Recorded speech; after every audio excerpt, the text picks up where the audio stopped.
Baik teman-teman, Assalamualaikum warahmatullahi wabarakatuh. Sehat semua teman-teman kelas 7 SMP Lab School VPMJ. Mudah-mudahan sehat ya, dan mudah-mudahan kita selalu sehat dan Allah lindungi dari apapun. Kemudian mudah-mudahan corona ini cepat selesai. Amin, Allahumma amin. Baik teman-teman, kelas 7. Kita teruskan materi selanjutnya, yaitu materi tentang teks observasi. Teks observasi. Baik teman-teman, agar pembelajaran ini lebih terarah, lebih teratur, dan teman-teman pun bisa menggunakan buku paketnya. Artinya, biar buku paketnya bisa dipergunakan dengan baik. Baik teman-teman, dibuka halaman 63 tentang teks observasi. Baik, kita teruskan ya, halaman 63, teks observasi.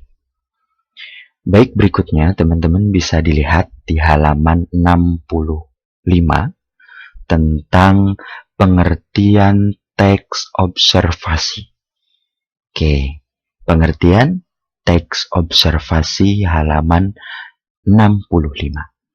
Baik, di sini yang disebut dengan teks observasi yaitu teks yang mendeskripsikan atau memberikan informasi tentang suatu atau objek secara umum.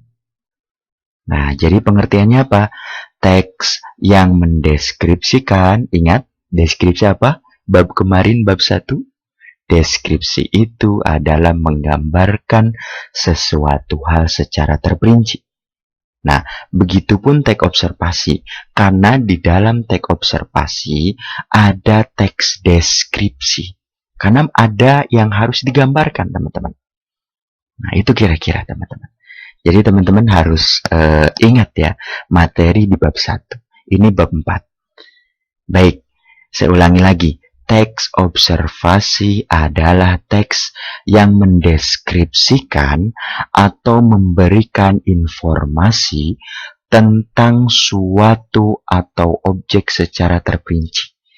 Jadi teks observasi itu menggambarkan sesuatu hal yang menginformasikan atau objek yang kita informasikan kepada orang lain. Itu yang disebut teks observasi. Paham ya sampai sini pengertian teks observasi. Baik, kita teruskan. Apa sih tujuannya?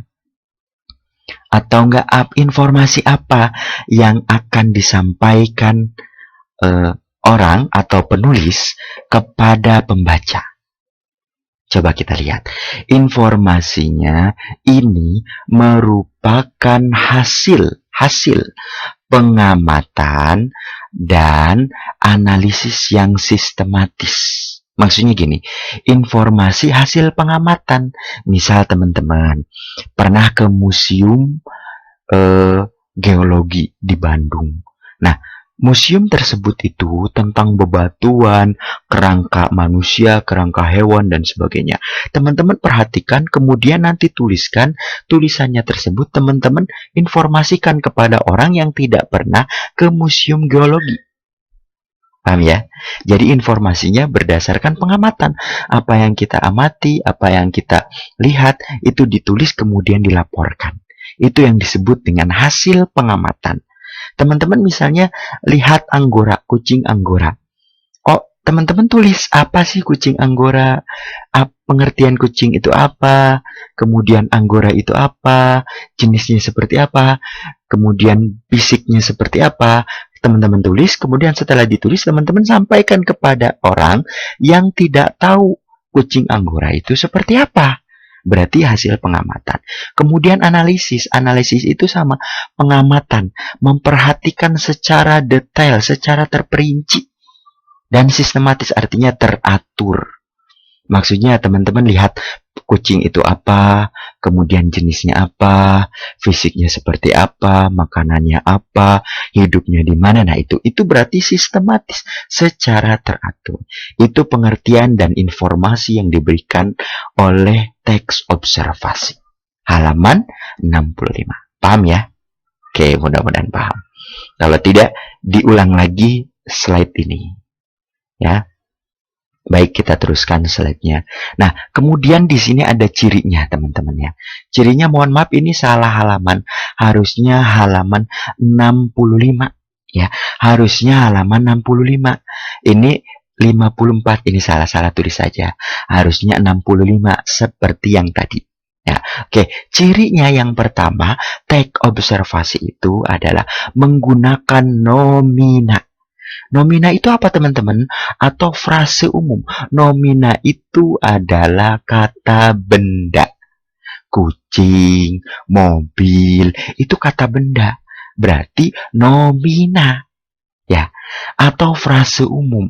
Berarti sebuah pernyataan umum. Nah, contoh di sini, sekolah dan bukan sekolahku. Sekolah umum. Kalau sekolahku bukan umum. Nah, itu kira-kira paham ya? Nah, berarti ada nomina. Nomina apa? Kata benda. Oke, baik. Nomor 2. Menggunakan kata teknis atau ilmiah yang berhubungan dengan suatu yang diinformasikan. Artinya ada hal-hal tahapan-tahapan hasil pengamatan berhubungan informasi. Artinya ada yang akan diinformasikan. Nah, itu teman-teman, hasil pengamatan itu yang disebut dengan penelitian. Kemudian apa? Teman-teman sampaikan hasil yang teman-teman amati itu. Paham ya? Itu ciri yang kedua. Ciri yang ketiga, memiliki struktur teks. Artinya teks prosedur itu punya struktur, punya bagian-bagian dari teks. Apa saja di sini? Pernyataan umum yang menerapkan atau yang menerangkan subjek. Artinya pernyataan umum misalnya gini, teman-teman mengamati kucing. Kucing adalah hewan berkaki 4 dan seterusnya. Nah, itu pernyataan umum, teman-teman. Itu pernyataan umum. Kalau sudah kucing mempunyai taring, mempunyai cakar, itu khusus. Paham ya? Bedanya ya? Oke. Nah, kemudian di sini subjek laporan, keterangan, ada keterangannya. Serta klasifikasinya, artinya ada jenis-jenisnya. Dan penjambaran, artinya penerangan dan analisis. Nah, dan analisis sistematis artinya pengamatannya itu berdasarkan jalannya gitu, yang dijabarkan secara ilmiah. Ilmiah itu berdasarkan pengamatan penelitian yang ada, teman-teman. Nah, ini poin ketiga ya. Ini di poin ketiga. Paham ya? Oke, berikutnya. Poin keempat. Merupakan hasil pengamatan. Artinya teks observasi itu hasil dilihat, hasil diamati. Nah, itu. Dan analisis sistematis. Artinya berdasarkan tuntunannya, berdasarkan penyajian observasi. Itu yang disebut dengan secara sistematis. Sehingga isinya umumnya menyajikan fakta atau fenomena yang ada. Itu yang bersifat faktual. Artinya ada, jelas, ada bendanya, itu faktual, ada di dalam kehidupan. Artinya faktual itu betul-betul terjadi. Itu poin keempat. Baik, terakhir. Poin kelima. Pemaparan informasi berdasarkan pengamatan. Artinya kita berbicara ke orang lain, kemudian kita menyampaikan ke orang lain, itu berdasarkan ya apa yang kita lihat. Dan kita menuliskan berdasarkan aturannya, berdasarkan tuntunannya, berdasarkan tahapannya, atau yang disebut dengan analisis sistematis. Sehingga dapat dipertanggungjawabkan secara ilmiah. Artinya ketika ditanya, ketika ada orang yang tanya, kucing itu jenisnya apa, teman-teman bisa jawab. Karena teman-teman sudah melakukan pengamatan. Paham ya? Oke, baik kira-kira. Terakhir dari cirinya, terakhir adalah poin ke-6. Poin ke-6 adalah isinya berupa penjelasan, pemaparan atau pemaparan tentang suatu yang diinginkan. Nah, itu ya, itu di poin ke-6 dari ciri teks observasi. Paham ya? Itu ciri di halaman 65. Mohon maaf ini salah tulis. Harusnya 65 di buku paket. Ya, paham ya? Ini ciri teks prosedur. Baik, kita lanjutkan. Nah, kita lanjutkan slide-nya. Nah, di sini ada struktur teks observasi. Struktur itu apa, teman-teman? Struktur itu adalah bagian-bagian dari teks. Paham ya? Bagian-bagian dari teks. Bagiannya apa saja di sini? Nah, teks observasi ini strukturnya ada, teman-teman, diperhatikan halaman 69, 69 diperhatikan. Nah, strukturnya itu yang pertama adalah klasifikasi umum. Klasifikasi umum. Klasifikasi umum itu apa? Berisi keterangan tentang objek yang akan dideskripsikan. Artinya, klasifikasi umum itu berisi pernyataan umum. Contohnya gini, kalau teman-teman mengklasifikasikan kucing, berarti kucing adalah hewan mamalia yang berkaki 4. Paham ya? Itu klasifikasi umum. Kalau misalnya teman-teman mengobservasikan mobil, berarti mobil adalah alat transportasi yang digunakan manusia gitu kan untuk berpindah tempat dari tempat A ke tempat B. Mobil mempunyai 4 roda. Nah, itu klasifikasi umum. Paham ya, teman-teman? Yang disebut dengan klasifikasi umum. Kemudian yang kedua apa? Yang kedua, struktur teks observasi yang kedua adalah deskripsi penjabaran. Deskripsi penjabaran. Apa deskripsi penjabaran itu? Menjelaskan bagian, sifat, atau kebahasaan dari objek tersebut. Maksudnya gini, kucing sifatnya gimana? Ayo. Dia selalu mengeong misalnya. Dia punya taring, dia punya cakar, dan sebagainya. Itu berarti klasifikasi penjabaran atau bagian atau klasifikasi umum. Khusus yang punya kucing saja. Cakar, bulunya, gitu, ekornya, taringnya. Nah, itu. Jadi tentang fisik kucing. Paham ya? Jadi strukturnya ada berapa? Ada 2. 1, klasifikasi umum. Yang kedua, deskripsi penjelas. Coba dibaca contohnya. Tugasnya baca contoh dari struktur teks observasi halaman 69. Paham ya? Oke, kita teruskan. Nah, di sini ada kebahasaan. Kebahasaan coba dibuka teman-teman halaman 70, dibuka kebahasaan dari teks observasi. Nah, kebahasaan itu apa di sini? Menerangkan tentang kata sifat. Nama lainnya kata sifat apa? Adjektif. Ialah perkataan yang menerangkan sifat atau keadaan suatu misalnya tinggi, rendah, lama, dan baru. Itu berarti yang disebut dengan kata sifat, teman-teman. Oke, sekarang gini, kata sifat di sini ada berapa? Nah, kata sifat di sini di kebahasaan halaman 70 ada 5. 1, kata sifat yang menerangkan warna. Warna. Misalnya apa?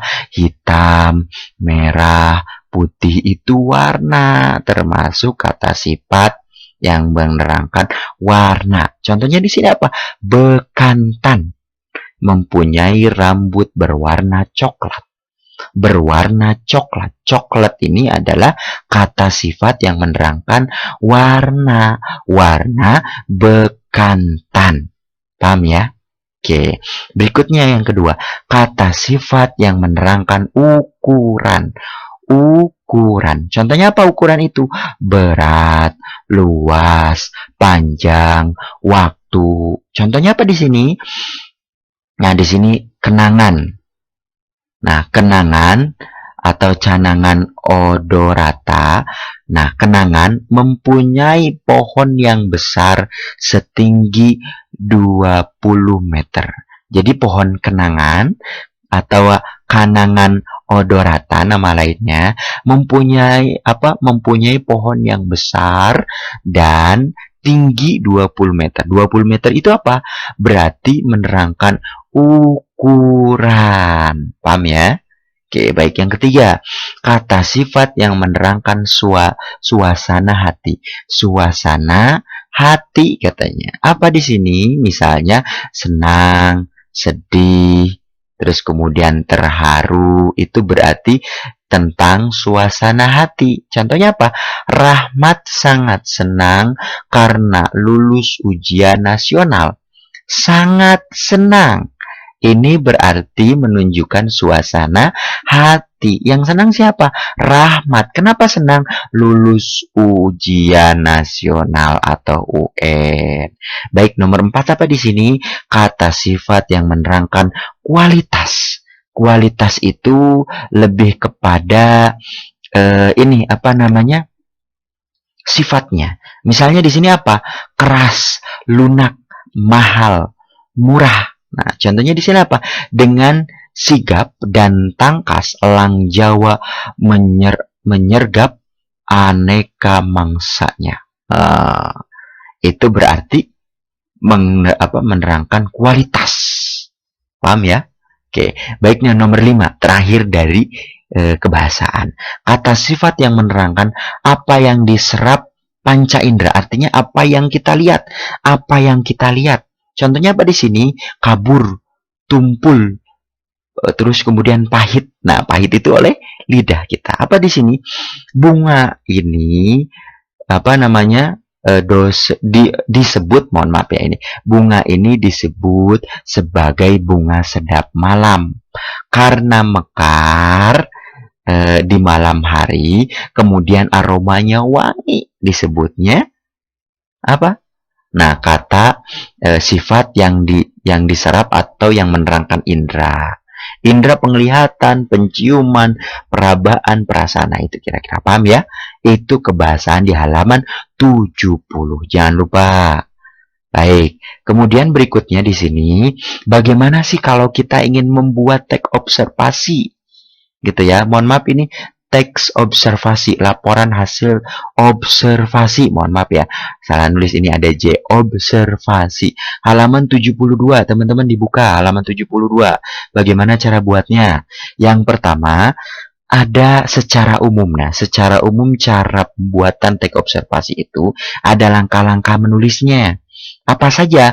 Nah, pertama itu teman-teman kalau ingin menyusun atau ingin membuat laporan hasil observasi, yang pertama adalah memilih objek.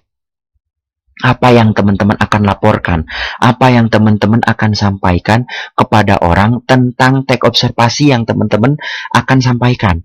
Saya mau buat observasi kucing, saya mau buat observasi ikan cupang, saya mau buat observasi ikan emas, saya mau buat observasi tentang sekolah, saya mau buat observasi tentang mobil. Berarti pemilihan objek.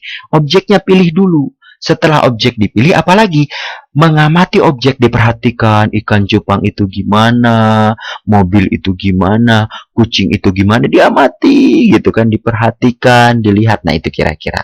Nah, setelah mengamati apa? Menentukan judul. Judulnya ditulis, misalnya teks laporan hasil observasi ya kucing, teks laporan hasil observasi mobil, teks laporan hasil observasi sekolah, gitu.